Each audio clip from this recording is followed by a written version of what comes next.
Bonsoir à toutes et à tous, vous êtes monégasque, vous êtes résident, vous êtes peut-être en vacances en principauté, quoi qu'il en soit, vous êtes tous les bienvenus sur Monaco Info et je suis ravi d'être en votre compagnie en ce dimanche 4 août. Voici le sommaire de ce journal.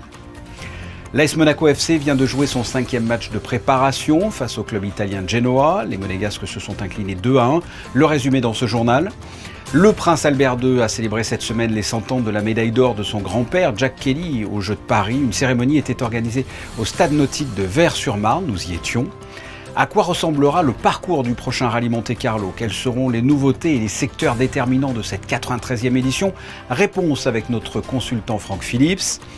Nice-Milan, en train, c'est le trajet que fait l'Expresso Riviera depuis ce samedi. Ce n'est pas le cas pour le moment, mais il se pourrait que ce train s'arrête en gare de Monaco dès l'année prochaine. Et en fin de journal, nous vous proposerons un Focus Info consacré à la maison d'Amélie, située dans le village d'Anote. Cette maison accueille pour les vacances ainsi que les mercredis et les samedis des personnes avec un handicap mental. On ouvre une page sport et on débute avec du football et le 5e match de préparation de l'AS Monaco FC. Une rencontre les opposants aux Italiens de Genoa en fin de matinée au centre de formation. Un match très compliqué pour les Monégasques, comme nous l'expliquent Justin Adel et Thomas Deus.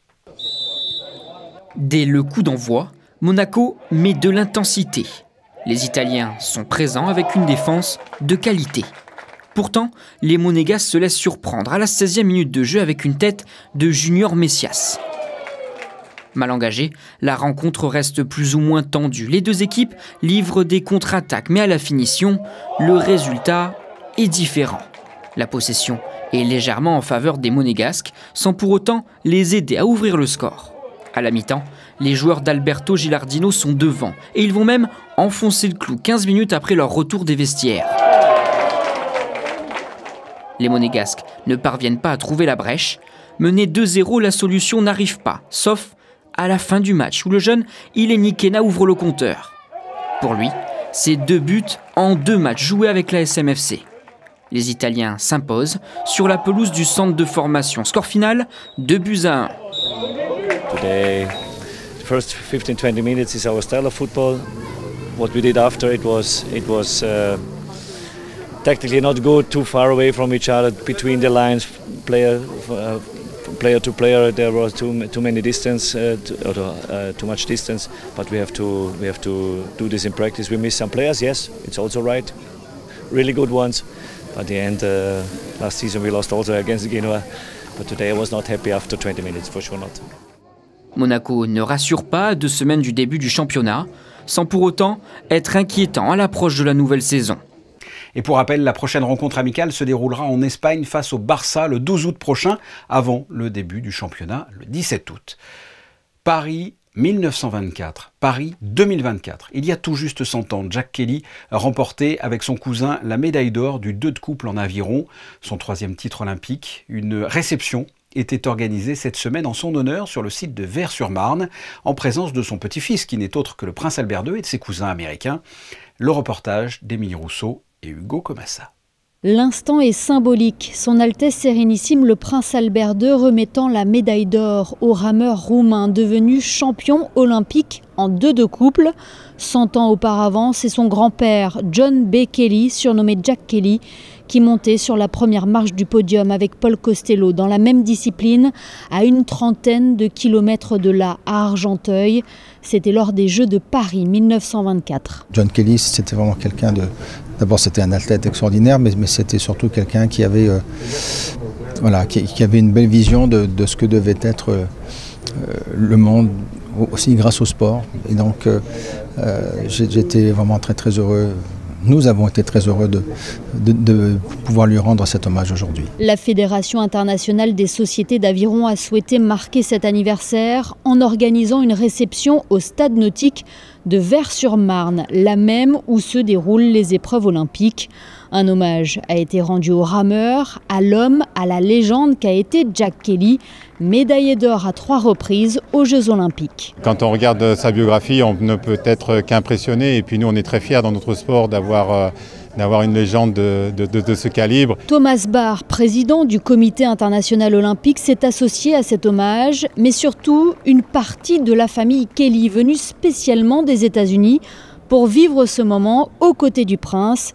Pour la plupart, des cousins du souverain. Albert's so wonderful to include us all in this, but it is a special moment because it is a unique family that has had so many generations involved with the Olympics, and Albert continues that tradition on. It's very emotional to think about Pop being here in Paris in 1924, and to be back here again and watch such great racing and see the sport continue. It's all wonderful. Jack Kelly aura marqué l'histoire de son sport. Son nom est d'ailleurs à jamais lié à l'aviron, puisque quelques années plus tard, le frère de la princesse Grace, Kel Kelly, participera à 4 Jeux olympiques et signera même une médaille de bronze en skiff à Melbourne en 1956. En basket, on l'a appris ce dimanche, l'arrière international français Elie Okobo prolonge son contrat avec la Roca Team pour les 2 prochaines saisons.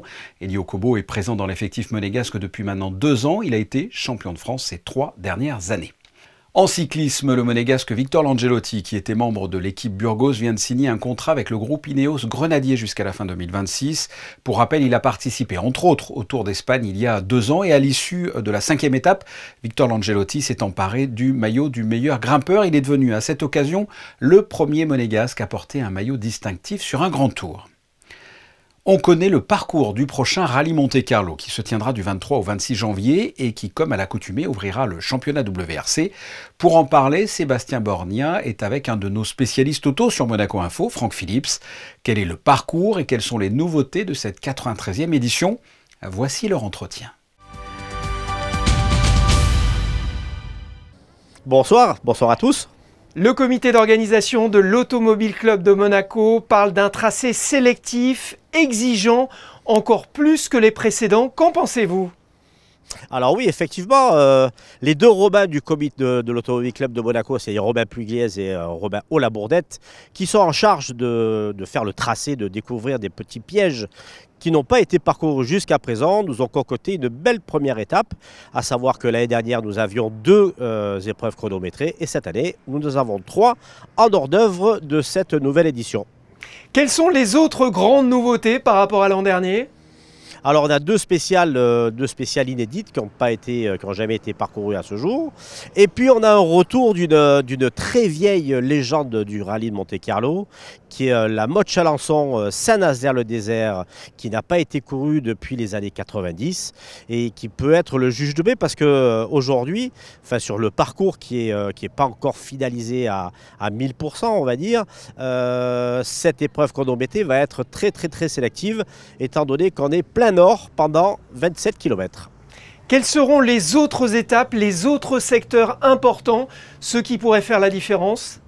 Alors je pense qu'à partir de, on va dire, de la 2e journée, donc ces 4 chronos qui vont être faits 2 fois, dont celle que je vous viens de citer, vont être assez décisives parce qu'on retrouve aussi une spéciale qui a été de légende de l'année dernière, qui était la spéciale la plus spectaculaire dans la nuit, où il y avait plus de 14 000 spectateurs dans les lacets de Solonay-Bréziers. Cette spéciale aussi fait partie du gros morceau de la 2e étape. Quelle place pour Monaco dans ce parcours 2025 ? On fait le départ, place du Casino, et on fait l'arrivée, départ du Casino. Ouais, c'est un cadre unique et magique pour les pilotes comme pour les spectateurs. Oui, tout à fait, c'est un cadre exceptionnel. On est en plein milieu de Monte-Carlo, du Casino, et c'est très symbolique pour nous. Moi, ancien pilote, j'y ai justement passé ce podium à plusieurs reprises, et franchement, c'est un truc très sympa. Ce sera la 93e édition. Qu'est-ce qui fait le succès de ce rallye année après année ? En fait, c'est la difficulté, et puis juste un terme, la légende, parce que c'est un parcours qui est très difficile parce qu'on a toujours l'incertitude si la neige arrive, si le froid est là, le verglas. Donc c'est des épreuves chrono qui sont atypiques sur un championnat du monde complet. Il y a la spécificité du Monte-Carlo et puis comme je disais, c'est la légende du sport. Tout le monde se bat pour faire le Monte-Carlo et tout le monde se bat pour gagner Monte-Carlo. Même les amateurs, le fait de participer sur cette épreuve mythique du championnat du monde des rallyes, et bien effectivement, c'est ça qui fait le gala et du rallye. Le 93e rallye automobile Monte-Carlo, ce sera donc à suivre du 20 au 26 janvier 2025. Merci Franck Phillips. Merci à vous et bonsoir à tous. Direction Nice pour parler transport. La société FC Treni Turistici Italiani relance une ligne qui va relier en train Nice à Milan, l'Expresso Riviera. Toutes les explications dans ce reportage signé Frédéric Elion sur des images d'Alexandra Marangoni. Cela fait des années qu'il n'existe plus de liaison directe en train entre Nice et Milan. Une anomalie en passe d'être réparée avec l'arrivée future de l'Espresso Riviera. Ce projet ne sera pas une ligne à grande vitesse, mais un train touristique. À partir du samedi 3 août, 2 trains, un le samedi et l'autre le dimanche, relieront Nice et Milan en environ 6 heures. Monaco ne sera pas desservi pour l'instant. Il Principato di Monaco ha sempre costituito un centroide generatore di traffico verso l'Italia. Consideriamo che le strozzature delle nostre autostrade, con molti lavori di potenziamento in corso, rendono davvero stressante il viaggio. Noi vogliamo portarli in comfort, in privacy e, se mi consentite, con un tocco di eleganza. Quest'estate il Principato di Monaco non vedrà la fermata per un motivo tecnico. Appunto, le autorità del Principato ci hanno negato la fermata per la locomotiva diesel. Ma l'anno prossimo, rassicuro tutti, Monaco sarà inserita il sabato e la domenica. Les trains seront composés de 7 à 8 wagons avec une voiture restaurant, un salon première classe et un très grand wagon pour les bagages et équipements sportifs. Ces trains entre Nice et Milan seront en service jusqu'au 31 août avec potentiellement un prolongement sur la première semaine de septembre. Nous vous avons parlé des animations du Quai Albert Ier organisées par la mairie jusqu'au 25 août. Sachez qu'en parallèle, 3 soirées sont organisées cet été, à commencer par la première qui s'est déroulée hier, vous le voyez, avec des châteaux gonflables pour les plus petits et une soirée qui s'est prolongée avec un DJ. Prochaine date ce vendredi 9 août, un show de drone à 22 h avec pour thématique les Jeux Olympiques. Et pour finir, le 17 août, le retour des châteaux gonflables suivi d'une soirée consacrée aux musiques des années 90. Vous avez peut-être déjà entendu parler de la Maison d'Amélie qui accueille des personnes souffrant de handicap mental issues de Monaco et des communes limitrophes pendant les vacances, mais aussi les mercredis et les samedis. Ce lieu est le fruit de la présidente de l'association Monaco Disease Power. La Maison d'Amélie est située à Anotte, dans le département des Alpes de Haute-Provence, et a été inaugurée il y a plus de 10 ans. Depuis, d'autres maisons du même type voient le jour dans ce village. L'occasion pour nous de vous faire découvrir la Maison d'Amélie, la Maison des Copains et la Maison de Delphine, dans ce reportage de Sarah Nkari et Thomas Deus. C'est dans cet ancien hôtel-restaurant situé au cœur de la ville que les futurs résidents vont s'installer à la rentrée prochaine. Cette maison, baptisée la Maison de Delphine, est la 3e maison de l'association Monaco Disease Power et s'ajoute à la Maison d'Amélie, maison principale, et à la Maison des Copains, respectivement inaugurée en 2013 et 2018. Les futurs locataires s'y voient déjà. Il faut savoir qu'il est difficile, surtout en France, de trouver une place, un placement pour des adultes souffrant de handicap. Il y a des attentes qui peuvent aller entre 10 et 15 ans en moyenne. Donc ça répond à des besoins de familles qui ont des enfants aujourd'hui adultes et qui se retrouvent en fait à la maison. Entourée d'une nature luxuriante dans le village d'Anotte, à quelques pas de là, la Maison d'Amélie est un gîte pensé pour accueillir le temps des vacances, des mercredis et des samedis, les personnes souffrant d'un handicap ainsi que leurs familles, issues de Monaco et des communes limitrophes. Au fil des rencontres que j'ai pu avoir en tant que maman impliquée et aussi avec l'association, on s'est rendu compte qu'il y avait quand même beaucoup de personnes et de familles qui avaient des difficultés à partir en vacances. Alors ça peut être d'un point de vue économique, mais aussi d'un point de vue de praticité sur les lieux. Quelquefois, lorsqu'on a dans sa famille une personne qui souffre d'un handicap mental ou même d'autisme, les personnes ne sont pas toujours à l'aise avec le regard des autres. Nous, on les met en situation d'une vie quotidienne, mais en même temps, on leur propose des activités totalement récréatives. Cette nouvelle bâtisse, actuellement en travaux, a été rachetée par la Fondation monégasque Como pour près de 570 000 €. La mission de la Fondation Como, c'est faciliter l'accès à l'éducation. Mais l'accès à l'éducation vise une certaine autonomie des étudiants, des chercheurs, etc.